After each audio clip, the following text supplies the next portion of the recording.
back here at Bronte Creek Provincial Park in Hopeville, and today I'm just looking to paint some of this the spring colors. It's kind of green on green, or green symphony of color. The clouds are coming and going, so the lights, the sun is casting some shadows and disappearing. But I want to capture the pathway with some shadows. It creates a bit of interest. Okay, it's coming back now. So you can see there's these three shadows along the pathway. I'm going to close crop so I get mostly the path, the shadows, some of the trees, maybe a bit of the sky. Yeah, so I'm going to keep it simple. And I'm working a bit smaller. It's 11 by 14 inches on masonite. Yeah, because I'm going to try something a little different with my palette. I'm going to just use the primary colors plus white. I want to, it's been many years since I've painted without black. So yeah, I want to experiment again and kind of do an impressionistic form. Okay, so I'm going to get started.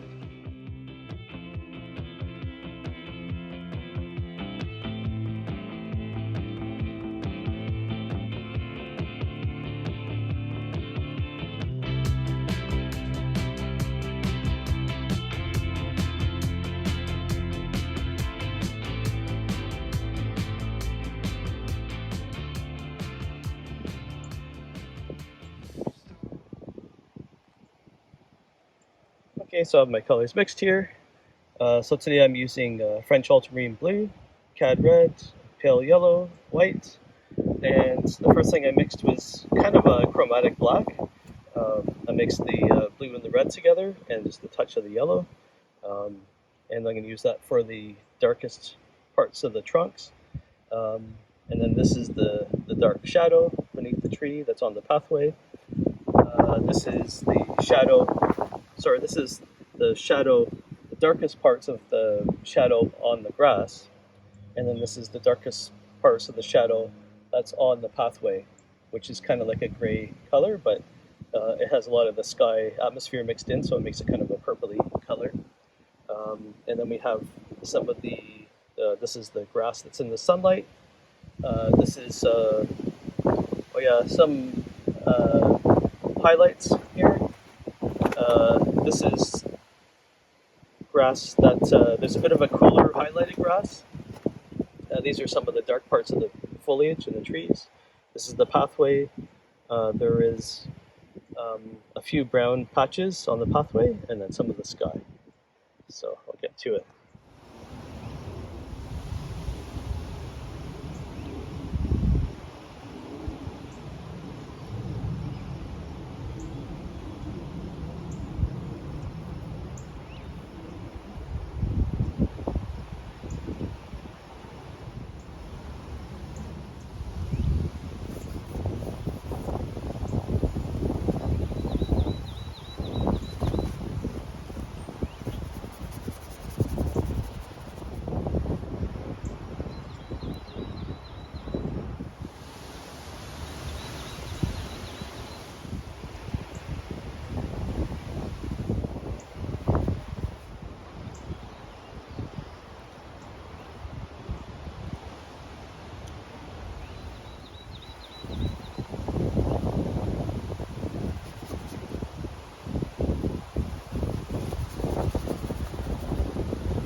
So I'm calling it a day. I think I painted pretty quickly. Um, yeah, there's two challenges. Oops. As you can see, there's two challenges I'm facing. One is the wind. So I have to hold down my camera, my tripod. I think as I've been painting, my tripod has been, or my easel has been slowly slipping backwards. Um, so yeah, the wind is making it a challenge because I have to hold everything down. And then the other thing is basically the shadows are disappearing. They're coming, going, which is not too bad. As long as they come back, I can kind of get an idea of where things are. But the colors have been shifting within the trees on and off. So yeah, it's been a challenging day, but it was interesting to paint with just the primary colors without black. Um, and I remembered it's been a few years since I've painted without black, and I definitely remember it's harder to get darker values. Um, basically I'm mixing my primaries to get something approximate to a chromatic black. Yeah, I can never quite get my values as dark, but for landscape painting on a beautiful, bright, sunny day, it's okay. You do want to get those nice colors and a lighter range of values. So yeah, I'm pleased with the amount of time and the experimenting with the palette. Uh, so yeah, I'm sure I'll do it again. Hopefully next time I come out it's not as windy and I can spend a little bit more time painting. So thanks again for watching. Until next time.